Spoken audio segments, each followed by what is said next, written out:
Hi guys, welcome to வரிகளில் வாழ்க்கை KRK. இவ்வளோ நாள் இந்த சேனல்ல வந்த என் அண்ணனோட எல்லா கவிதைகளையும் நீங்க பார்த்து ரசிச்சிருப்பீங்க நான் நம்புறேன். இதுக்கப்புறம் இந்த சேனல்ல கவிதைகள் மட்டும் இல்லாம உங்களுக்காக நிறைய சிறு கதைகளும் எடுத்துட்டு வந்திருக்கோம். அதோட தொடக்கமா தான் இன்னைக்கு முதல் கதையா 1960 ஜெயகாந்தனோட எழுத்துக்கள்ல வெளியான அக்னி பிரவேசம்ங்கிற கதையை நான் உங்களுக்காக எடுத்துட்டு வந்திருக்கேன். இந்த கதை இறங்கின காலகட்டங்கள்ல நிறைய சர்ச்சைகளுக்கும் நிறைய விவாதங்களுக்குமே உள்ளாச்சு. அது எந்த மாதிரியான சர்ச்சை விவாதம் அப்படிங்கிறத இந்த கதையோட முடிவுல பார்க்கலாம். கதைக்குள்ள போறதுக்கு முன்னாடி உங்க எல்லாரையும் எங்களோட சேனலுக்கு வரவேற்கிறேன். வெல்கம் டு வரிகளில் வாழ்க்கை கேஆர்கே. நீங்க இதுதான் என் சேனலை ஃபர்ஸ்ட் டைம் பாக்குறீங்கன்னா மறக்காம சப்ஸ்கிரைப் பண்ணி பெல் ஐக்கானை கிளிக் பண்ணிக்கோங்க. ஆல்ரெடி பார்த்துட்டு இருக்கவங்க சப்ஸ்கிரைப் பண்ணாம பார்த்துட்டு இருக்கீங்கன்னா நீங்களும் சப்ஸ்கிரைப் பண்ணி பெல் ஐக்கானை கிளிக் பண்ணிக்கோங்க. நான் உங்க பிஜே. வாங்க இப்போ கதைக்குள்ள போலாம்.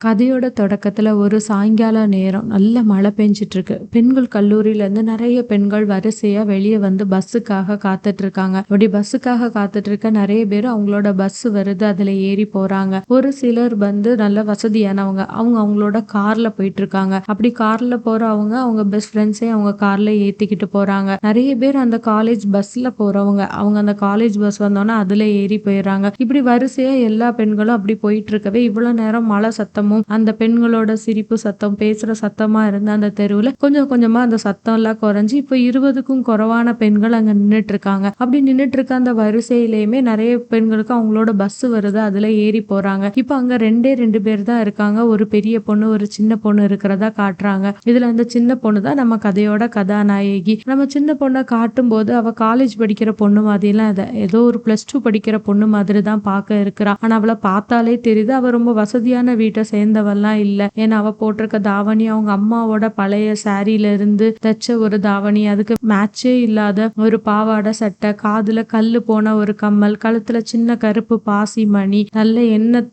சேச்சு வார்ன தலை, கையில ஒரு டிஃபன் பாக்ஸ் புக்கை பிடிச்சிட்டு அப்படி நிக்கிறா. ஆனா என்னதான் அவ இப்படி இருந்தாலும் இந்த உலகத்திலேயே விலை மதிக்க முடியாத எத்தனையோ பொருட்களுக்கு ஈடாகாத அளவுக்கு அவ அவ்வளவு அழகா இருக்கு அப்படின்னு எழுத்தாளர் சொல்றாரு. அவ்வளவு பொலிவான அவளோட முகம் அவ்வளவு அழகா இருக்கா. அப்போ அந்த பெரிய பொண்ணு தான் கொடை வச்சிருக்கா. அவளோட கொடையில இவ நின்னுட்டு இருக்கா. அப்ப அந்த பெரிய பொண்ணு சொல்றா, என்னோட பஸ் ஏதோ வந்துருச்சு, நான் இப்ப அதுல கிளம்புறேன் அப்படின்னு. உடனே இந்த சின்ன பொண்ணு சொல்றா, என்னோட பஸ்ஸும் அதோ பின்னாடி வர்ற மாதிரி இருக்கு, அதுதான் நினைக்கிறேன், நானும் இப்போ போயிருவேன் அப்படின்னு சொல்றா. இவளோட சின்ன பிள்ளைத்தனமா அந்த பேச்சு இருக்க பார்த்துட்டு அந்த பெரிய பொண்ணு சொல்றா, சமத்தா வீட்டுக்கு போயிரு அப்படின்னு சொல்லிட்டு அவ கன்னத்தை கிள்ளிட்டு அவ அங்க இருந்து பஸ் ஏறி போயிடுறா. இவ பின்னாடி பாக்குறா, ஆனா அது அவளோட பஸ் இல்ல, வேற பஸ்.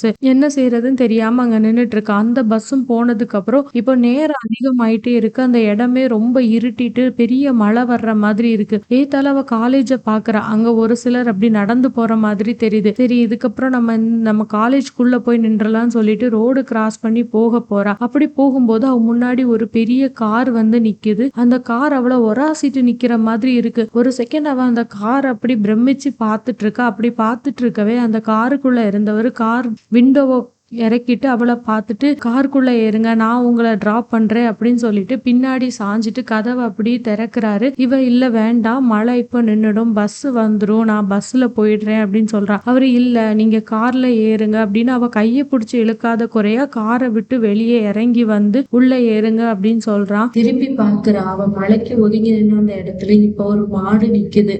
மழையும் நல்லா பெய்யுது. உடனே அவளும் கார்ல ஏறிக்கிட்டு அந்த கார் போக தொடங்கும் போது அவ பாக்குறா, அப்பா இவ்வளோ பெரிய காரா, இந்த கார்ல ஒரு ஆள் படுத்துக்கலாம் போலியே, தங்கிக்கலாம் போலியே இருக்கே. ஆமா, இந்த கார் இருக்கவருக்கு வீடு இருக்குமா? ஓ, இந்த காரே இவ்வளவு பெருசா இருக்குன்னா அவருக்கு வீடு எப்படி இருக்கும்? இந்த கார் ரோட்ல போற மாதிரி இல்ல, ஏதோ ரோட விட்டு மேல மிதக்குற மாதிரி இருக்குன்னு அவ்வளவு பிரமிப்பா அந்த காருக்குள்ள அவ பாத்துட்டு இருக்கா. கையில இருக்க அந்த புக்கெல்லாம் சைட்ல தள்ளி வச்சுட்டு அதுல இருக்க லைட் எல்லாம் போட்டு பார்க்கலாமான்னு பாக்குறா. வேண்டாம், அந்த இவர் ஏதாவது கோச்சுக்கிட்டா என்ன பண்றது அப்படின்னு யோசிக்கிறா. அப்ப அந்த கார்ல இருக்கிறவன் சிரிச்சுட்டு, இதுதான் அதோட ஸ்விட்ச், போட்டு பாரு அப்படின்னு சொன்னோடனே ஆன் பண்ணி பாக்குறா. லைட் எரியுது. அதை பார்த்துக்கிட்டு எவ்வளவு அழகா இருக்கு, சரி சரி ஆஃப் பண்ணிடுவோம், எதுக்கு பவரை வேஸ்ட் பண்ணிக்கிட்டுன்னு சொல்லிட்டு ஆஃப் பண்ணிட்டு அப்படியே அவளை மேல இருந்து கீழே வர பார்த்துட்டு அவ மேல இருக்க தண்ணியெல்லாம் எடுத்துக்கிட்டே யோசிக்கிறா.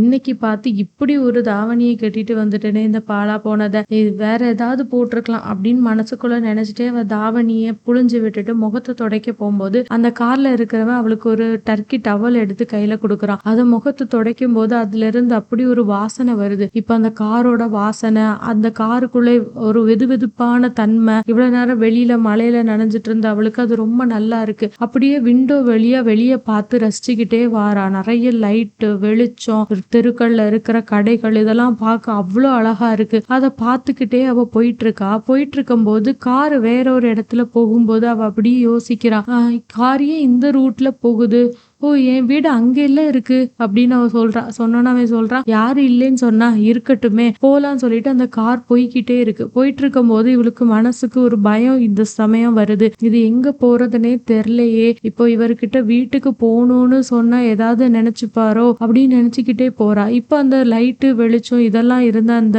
பெரிய பஜாரை தாண்டி அந்த காரு பெரிய பெரிய பில்டிங்ஸ், பெரிய பெரிய வீடுகள் இதெல்லாம் இருக்கக்கூடிய அந்த ஏரியாக்குள்ள போய்கிட்டே இருக்கு. இப்போ அவளுக்கு அவளை பஸ் ஸ்டாண்ட்ல விட்டுட்டு போனா அந்த பெரிய பொண்ணு சொன்னது ஞாபகம் வருது, சமத்தா வீட்டுக்கு போடி அப்படின்னு. இப்போ என்ன பண்றதுன்னு தெரியலையே, நேரம் வேற ரொம்ப ஆயிட்டு இருக்கு, அம்மா வேற தேடுவா, நாளைக்கு ரெக்கார்ட் நோட் வேற சப்மிட் பண்ண வேண்டியது இருக்கு. இவர்கிட்ட இப்போ நம்ம வீட்டுக்கு போகணும்னு சொன்னோம், ஏதாவது கோச்சிக்கிட்டு இங்கேயே விட்டுட்டு போயிட்டா இங்க இருந்து போறதுக்கு கூட எனக்கு வழி தெரியாதே அப்படின்னு யோசிச்சுக்கிட்டே அவ போயிட்டு இருக்கா. நேரம் ஆக ஆக அவளுக்கு ஒரு பயம் வருது. அப்ப அவ அவர்கிட்ட நேரடியா கேட்டுறா, ஆமா இப்ப நம்ம எங்க போய்கிட்டு இருக்கோம், வீட்டுக்கு போக நேரம் ஆகுதே அப்படின்னு. அப்போ அவன் சொல்றான், வேற ஒண்ணும் இல்ல, ஒரு லாங் டிரைவ் போலாம். திரும்ப அந்த கார் ஒரு ஆள் நடமாட்டமே இல்லாத ஒரு பாலைவனம் மாதிரியான ஒரு ஏரியாக்குள்ள கார் போகுது. அப்படி போயிட்டு இருக்கும் போது இவளுக்கு இப்ப வெளியே பாக்குறா, ரொம்ப இருட்டா மழை இது மட்டும்தான் தெரியுது. மனசுக்குள்ள ஒரு பதட்டம் வருது, என்ன நீ இப்படி அசடாயிட்டியே, இப்படி முன்பின் தெரியாதவர் கூட இப்படி கார்ல ஏறி வந்துட்டு இருக்கியே, ஆனா இவரை பார்த்தாலும் ரொம்ப கெட்டவர் மாதிரி எல்லாம் தெரியல, ஆனாலும் பயமா இருக்குதே அப்படின்னு நினைச்சிட்டு இருக்கா. அப்படி நினைச்சிட்டு இருக்கவே கார் ஒரு இடத்துல போய் அப்படி நிக்குது. நின்னோன்னா இவ கேக்குறா, என்னாச்சு, பிரேக் டவுனா அப்படின்னு. உடனே அதெல்லாம் ஒன்றும் இல்லை அப்படின்னு சொல்லிட்டு கார்ல இருந்து 2 சாக்லேட்ஸ் எடுத்து அவளுக்கு ஒன்று கொடுக்குறான். அவ அதை ஒரு ஓரமா கடிச்சு சாப்பிட்டுக்கிட்டே இருக்கா. இவன் அந்த ரேடியோல பாட்டை போட்டுட்டு கேட்டுக்கிட்டே இருக்கான். அப்படி கேட்டுட்டே இருக்கவே யோசிச்சுட்டு இருக்கா, இப்ப என்ன பண்றது, இது இந்த என்ன ஏரியான்னு கூட தெரியல, இப்ப எப்படி வீட்டுக்கு போறது அப்படின்னு யோசிச்சுக்கிட்டே முன்னாடி பாக்குறா. அவனோட வாட்ச் தெரியுது கையில, அதுல மணி 7:30 ஆகுது. இதை பார்த்த உடனே ஐயோ மணி 7:30 ஆகுது, அம்மா வேற வீட்டுல தேடுவா, நம்ம வீட்டுக்கு போலாமா அப்படின்னு இப்போ அவ குரலை உயர்த்தி கேக்குறா. கேட்ட உடனே அவன் காரை விட்டு வெளியே இறங்குறான். இறங்கினோடனே இவ கேக்குறா, எங்க போறீங்க அப்படின்னு. அவன் உள்ள அவ இருக்கிற பின் சீட்ல ஏறிட்டு சொல்றான், எங்கேயும் போகல, இங்கதான் வரேன் சொல்லிட்டு அவ கிட்ட போயிட்டு அவன் அந்த சாக்லேட் பேப்பரை தூக்கி தூர போட்டுட்டு அவன் கையில இருந்து சுவிங்கம் எடுக்கிறான். சுவிங்கம் பாக்ஸ்ல இருந்து ஒன்னு எடுத்து, என்ன இதை சாப்பிடுன்னு சொல்றான். அவ வேண்டான்னு சொல்றான். இல்ல சாப்பிடு, உனக்கு பிடிக்கும் அப்படின்னு சொன்னோன்னா அதையும் அவனை மறுக்காம கையில வாங்கிக்க போறான். அப்ப அவன் அதை கையில கொடுக்காம அவ வாயில கொடுக்கறான். கொடுத்துக்கிட்டு அவகிட்ட சொல்றான், உனக்கு ஒண்ணு தெரியுமா, 2 வருஷமா இந்த கார் ஒன்னே தான் ஃபாலோ பண்ணிட்டு இருக்கு, உனக்கு அந்த விஷயம் தெரியுமா அப்படின்னு. இவளுக்கு இப்போ என்ன சொல்றதுன்னே தெரியல. மனசுக்குள்ள ஒரு சந்தோஷமும் இருக்கு. அவன் சொல்றதை கேட்டோன்னு என்ன பிடிச்சிருக்கா அப்படின்னு சொல்லிட்டு கேக்குறான். உடனே இவளுக்கு என்ன சொல்றதுன்னே தெரியல. மனசுக்குள்ள ஒரு பதட்டம், முகமெல்லாம் விசர்க்குது, பயமா இருக்குது, என்ன சொல்றதுன்னே தெரியாம வச்சுட்டு இருக்கா. உனக்கு என்ன பிடிச்சிருக்கான்னு திரும்ப கேட்டோன்னு அவ ஆமான்னு சொல்ல வந்துட்டு எனக்கு ஆனா பயமா இருக்குது அப்படின்னு சொல்றான். இவன் கேக்குறான், எதுக்கு நீ பயப்படுற அப்படின்னு சொல்லிட்டு அவ தோள் மேல கைய போட்டுட்டு அவ தோலை நெருக்கிறான். இவளுக்கு அப்ப இன்னும் பயம் வருது. தள்ளி போகலான்னு பாக்குறான். ஆனா அவன் அவளை திருப்பிக்கிட்டு அவ முகத்தை பார்த்துட்டு, நான் உனக்கு கிஸ் பண்ணலாமா அப்படின்னு கேக்குறான். இவ அதுக்கு பதில் சொல்றதுக்கு வர்றதுக்கு முன்னாடியே இவன் அவளை கிஸ் பண்ணிடுறான். இப்போ அந்த இடத்துல அந்த மழையோட சத்தமும் அவன் ரேடியோ ஆன் பண்ணி அதுல ஒரு ட்ரம்பட்டோட சத்தமும் கேட்டுக்கிட்டே இருக்கு. இந்த 2 சத்தத்துக்கு நடுவுல இவளோட சத்தமும் அப்படியே கேட்டு அது அந்த இடத்துல அப்படி அடங்கி கொஞ்ச நேரத்துல அமைதி ஆயிருது. கொஞ்ச நேரத்துல அவ கண்ணுல அப்படி கண்ணீர் பொங்க அழ ஆரம்பிச்சிட்டு என்னை இப்பவே வீட்டுக்கு கூட்டிட்டு போங்க அப்படின்னு சொல்லிட்டு கத்துறா. உடனே இவன் காரை விட்டு வெளியே இறங்குறான். இறங்கி அவன் நிக்கவும் அவன் கால்ல அங்க இருக்க சேரெல்லாம் படுது. அந்த சேர்ல ஒரு சில துளி அந்த கார் மேலையும் தெரிக்குது. அந்த கார் மேல திரிக்கிற ஒரு சில துளி அவ மேலையும் படுது. உடனே இவன் முன்னாடி சீட்ல போய் உட்கார்ந்துட்டு அவன் கால்ல இருக்க அந்த ஷூவை கலட்டி அப்படியே போடுறான். அவன் முன்னாடி போய் இருந்துட்டு அந்த சிகரெட்டை பத்த வச்சு பிடிச்சிட்டு இருக்கான். இப்ப அந்த புகையோட ஸ்மெல் ஸ்மெல்லு, அந்த கார்ல அவளால இருக்க முடியல. இப்போ குமுறி அழ ஆரம்பிக்கிறா. அழ ஆரம்பிச்சுட்டு கத்துறா, என்ன வீட்டுல கொண்டு விட்டுருங்களே அப்படின்னு கத்துனோன்னு அவன் சொல்றான், என்ன பாரு என்கிட்ட இப்படியெல்லாம் கத்தாத அப்படின்னு. அவ சொல்றா, தலையில அடிச்சுக்கிறா, என்ன எப்படியாவது வீட்டுல கொண்டு விட்டுருங்க, நான் தப்பு பண்ணிட்டேன் அப்படின்னு சொல்லிட்டு தலையில அடிச்சுக்கிட்டு அழுதுட்டு இருக்கா. இவ்வளவு நேரம் ரொம்ப வாசனையா இருந்த அந்த காரோட மனம் இப்ப அவளுக்கு ஏதோ வயித்த புரட்டிட்டு வாந்தி வர்ற மாதிரியான ஒரு ஒரு ஸ்மெல் அவளுக்கு வர ஆரம்பிக்குது. உடனே அவனும் காரை திருப்பிட்டு அவளை கூட்டிட்டு போயிட்டு இருக்கான். அந்த காரை திரும்ப போய்கிட்டு இருக்கும் போது இவ பின்னாடி இருந்து அல்றத அவன் பாக்குறான். பார்த்துட்டு, சே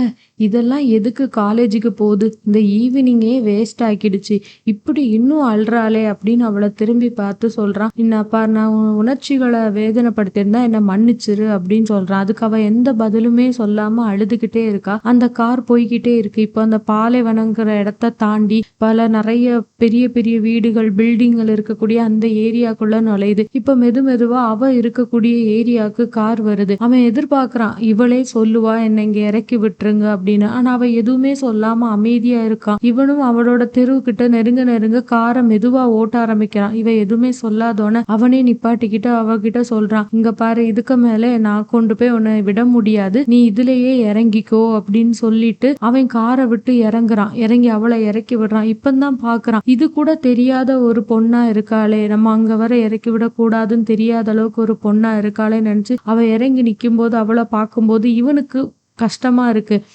இப்படிப்பட்ட ஒரு பொண்ணுகிட்டயே நம்ம இப்படி நடந்துக்கிட்டோம், நம்ம என்ன பண்றது ஒண்ணுமே தெரியலையே, நமக்கு கிடைச்ச அதிகமான இந்த சுதந்திரம் தான் நம்மளை இப்படி அடிமையாக்கிடுச்சோ, இந்த மாதிரியான உணர்ச்சிகளுக்கு நம்மளை அடிமையாக்கிட்டோம் நினைக்கும் போது அவளை பாக்குறான். அவகிட்ட ஏதோ சொல்றதுக்காக வாரான். அவனால எதுவுமே சொல்ல முடியாது. என்னன்னு கேக்குறான். அவ ஒண்ணுமில்லைன்னு சொன்ன உடனேயே என்ன மன்னிச்சிரு அப்படின்னு ஒரு வார்த்தை சொல்லிட்டு அந்த காரை எடுத்துட்டு அங்க இருந்து கிளம்புறான். அவன் போகும்போது அந்த காருக்கு பின்னாடி இருந்து அந்த சிகப்பு விளக்கு அப்படியே அணைஞ்சு போறத அவ பாக்குறா. மழை பெஞ்சனால அவ தெருவுலையும் ஜன நடமாட்டம் பெருசா இல்ல. உடனே அவ வீட்டுக்குள்ள போறா. போயிட்டு இருக்கும் போதே வீட காட்டுறாங்க. அவங்க அம்மா அங்க இருந்து விளக்கு எடுத்துட்டு வந்து வீட்டுல மாட்டிட்டு பாக்குறாங்க. மணி 7 ஆகுது. மனசுக்குள்ள ஒரு பயம் வருது, இன்னும் பொண்ணை காணுமே நினைச்சிட்டு இருக்கும் போதே இவ உள்ள வர இவளை பார்த்தா தலை ஒரு கோலமா, உடம்பெல்லாம் மழை நனைஞ்சு ட்ரெஸ் ஒரு கோலமா இருக்கிறவளை பார்த்துட்டு, என்னடி என்னாச்சு இப்படி வந்து நிக்கிறேன்னு கேட்ட உடனே அம்மாவை உடனே கெட்டி புடிச்சிட்டு கண்ணெல்லாம் கலங்கி நிக்கிறா. எதுவுமே சொல்லல. இத பார்க்கும்போது அவங்க அம்மாவுக்கு தெரியுது, பொண்ணு எதையோ நினைச்சு கஷ்டப்பட்டுட்டு தான் வந்திருக்கான்னு நினைக்கும் போது அம்மாவோட கண்ணும் கலங்குது. கண்ணை தொடச்சிட்டு மகளை கேக்குறாங்க, என்னடி குழந்தை என்ன ஆச்சு, ஏன் அழுறேன்னு கேட்கும்போது, அம்மா நான் பஸ்ஸுக்காக நின்னுட்டு இருந்தேன், பஸ்ஸே வரல, வரும்போது நான் இப்படி கார்ல ஏறினேன்னு அந்த விஷயத்த அவ சொல்லி முடிக்கிறதுக்குள்ளேயே அவங்க அம்மா அவளை தள்ளி விட்டுட்டு அப்படி பாக்குறா கண்கலங்க. அம்மா என்ன அப்படி பார்க்காத, மன்னிச்சிருமா, பஸ்ஸே வரல, அங்க யாருமே இல்ல, அதாம்மா அந்த காருல ஏறிட்டேன், அங்க இருந்து எப்படியாவது ஓடி வந்துடலாம் தாம்மா பார்த்தேன், ஆனா எனக்கு தான் வழி தெரியாதேம்மா சொன்னோன்னா அவங்க அம்மா, அடி பாவி, என் தலையில இப்படி நெருப்பள்ளி கொட்டிட்டேன்னு சொல்ல வர அவங்க அம்மாவோட குரல் அந்த இடத்திலேயே அடங்கி அமைதியாகுது. ஏன்னா அது 4 குடுத்தனம் இருக்கக்கூடிய வீடு. எது நடந்தாலும் பக்கத்து வீட்டுக்கு கேட்கும், மூச்சு விட்டா கூட கேட்கிற அளவுக்கான வீடு. அப்ப பக்கத்து வீட்டு மாமி வராங்க. வந்துட்டு, என்னாச்சு, எதுக்கு இப்படி குழந்தைய திட்டிட்டு இருக்க? இல்ல மாமி, இங்க பாருங்க, இப்ப எவ்வளவு பணத்தை கொட்டி படிக்க வைக்கிறோம், இப்படி பரீட்சை நேரத்துல மழையில தொப்ப நனைஞ்சிட்டு வந்திருக்கா, காய்ச்சல்னு படுத்துக்கிட்டா என்ன ஆகுறது, நல்ல வேலை அவங்க அண்ணா வீட்டுல இல்ல, வீட்டுல இருந்துதான் இவ தொலிய உரிச்சிருப்பான் அப்படின்னு சொன்னானு, இதுக்கா நீ வந்து பொண்ணை திட்டிக்கிட்டு இருக்க, விடு அப்படின்னு சொல்லிட்டு அந்த மாமி அங்க இருந்து போயிரா. போனோடனே உங்க அம்மா எல்லா கதவையும் பூட்டுறாங்க,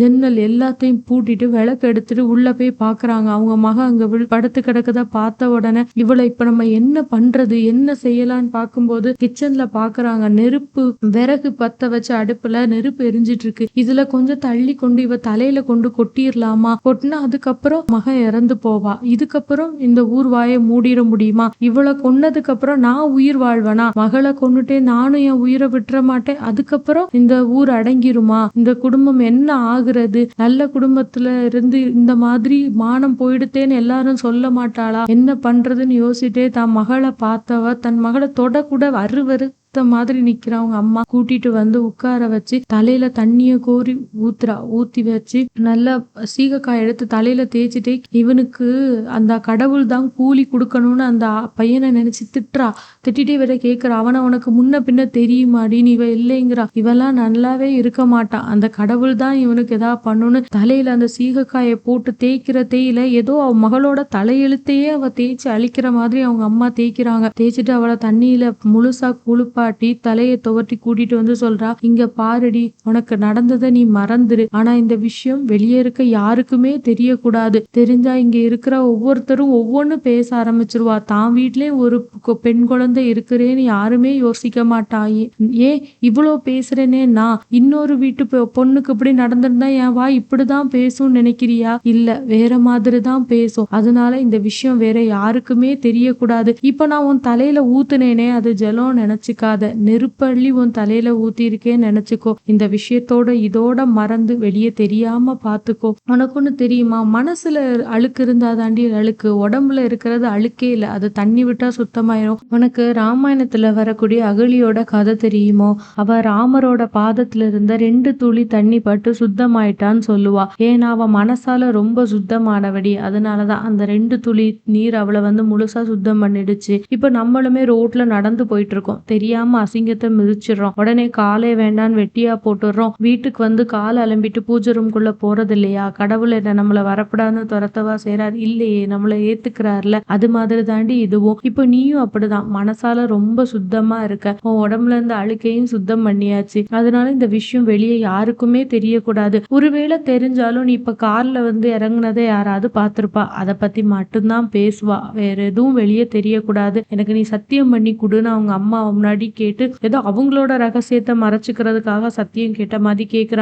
இவளும் சத்தியம் பண்ணி கொடுக்குறா. உடனே அவங்க அம்மா சரிடி நீ போய் துணியை மாத்திக்கோன்னு அவ போட்டிருந்த துணி எடுத்து தண்ணியில போடுறாங்க. அப்போ அந்த துணியில இருந்த சேரெல்லாம் அப்படி கரைஞ்சு அந்த தண்ணியோட போகுது. இந்த கதையில வந்து ஒரு இடத்துல வந்து எழுத்தாளர் எழுதியிருப்பார் என்னன்னா, அந்த கார்ல இருந்தவன் காரை விட்டு இறங்கி வரும்போது சேரெல்லாம் அவனோட ஷூல ஒட்டிக்கும். அதே சேர் வந்து ஒரு சில துளி வந்து அந்த கார்லயும் படும், இவ மேலையும் படும். அவன் முன்னாடி உட்காரும் போது அந்த ஷூவை கலட்டி அங்க அப்படி போட்டுடுறான். அதுல என்ன சொல்ல வரான்னா, ஒரு ஆம்பளை மேல பட்ட கரை அவ்வளவுதான், அவன் அப்படி அந்த ஷூவை கலட்டி போடுற மாதிரி போட்டுறான், அது போயிருது. அந்த கார் போயிட்டு இருக்கும் போது பெய்யுற மழையில அந்த கார் மேல இருந்த சகதியும் போயிடுச்சு, ஆனா அவ மேல இருந்தது அப்படியே இருந்துட்டு தான் இருந்துச்சு. அதுவும் இப்ப வீட்டுக்கு வந்து அவங்க அம்மா அந்த துணி எடுத்து தண்ணியில போட்டதும் அந்த சகதியும் மறைஞ்சு போயிருது. ஒரு ஆண் மேல பட்ட கரை எப்படியோ அது மாதிரிதான் ஒரு பெண் மேல பட்டதும். அவன் ஷூவை கழட்டி போட்டோன்னு அது எப்படி மறைஞ்சிடுச்சோ அவளோடதே அவங்க அம்மா தூக்கி போட்டோன்னு அதோட மறைஞ்சிருது. அவளோட கரையும் நிரந்தரம் ஒண்ணும் இல்ல அப்படின்னு இதுல தெளிவுபடுத்தி இருப்பாரு. இவள்கிட்ட சத்தியம் வாங்கினதுக்கு அப்புறம் அவங்க அம்மா பூஜை ரூம்ல போய் சாமி கும்பிடுறாங்க. கடவுளே, என் குழந்தைக்கு நீதான் நல்ல வாழ்க்கையை கொடுக்கணும் அப்படின்னு வேண்டிக்கிறாங்க.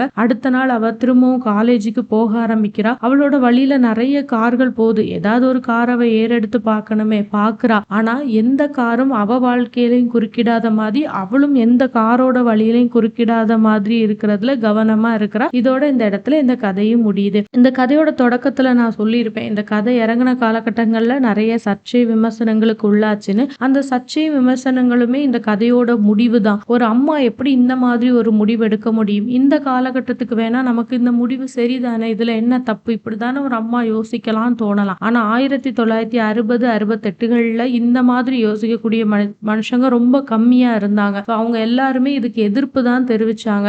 இதோட விளைவாக தான் அதுக்கப்புறம் ஜெயகாந்தன் எழுதின 2 புக்கு, சில நேரங்களில் சில மனிதர்கள், அதுக்கப்புறம் கங்கா எங்கே போகிறாள். இந்த சில நேரங்களில் சில மனிதர்கள் கதையில வரக்கூடிய அந்த சின்ன பெண்ணோட ஹீரோயின் நேம் கங்கா. அவ வாழ்க்கையில இப்படி ஒண்ணு நடக்குது. அவங்க அம்மா அதை ஊரை கூப்பிட்டு சத்தம் போட்டு சொல்லிடுறாங்க, பிரச்சனை ஆயிருது. ஒரு நாள் அவ பஸ்ல போகும்போது இதே அக்னி பிரவேசம் நாவலை படிச்சுட்டு போறா. போயிட்டு இருக்கவா அவ அந்த நாவலை எடுத்துட்டு வீட்டுக்கு வந்து அவங்க அம்மா கிட்ட காமிச்சு சொல்றா, இன்ன பாரு, இந்த கதையில வரக்கூடிய அம்மா எடுத்த மாதிரி ஒரு முடிவை நீ அன்னைக்கு என் வாழ்க்கையில எடுத்திருந்தேன்னா என் வாழ்க்கை இவ்வளவு கேலிகளுக்கும் இவ்வளவு பேச்சுகளுக்கும் ஆளாயிருக்காதே, நானும் நல்லா இருந்திருப்பேனேன்னு சொல்லிட்டு அவங்க அம்மா கிட்ட காமிச்சு அவ சொல்றா. அப்படிங்கிற மாதிரி அந்த கதையோட முடிவு இருக்கும். நம்மளும் இந்த இடத்துல இந்த வீடியோவை முடிச்சுக்கலாம். இது மாதிரி இன்னும் நிறைய கதைகள் கவிதைகள் கேட்க எங்க சேனலை சப்ஸ்கிரைப் பண்ணிக்கோங்க. இந்த வீடியோ உங்களுக்கு பிடிச்சிருந்தா மறக்காம லைக், ஷேர், கமெண்ட் பண்ண மறந்துடாதீங்க. இதே மாதிரி இன்னும் ஒரு நல்ல கதையோட அடுத்து நான் உங்களை வந்து மீட் பண்றேன். அது வரைக்கும் பை பை ஃப்ரம் PJ.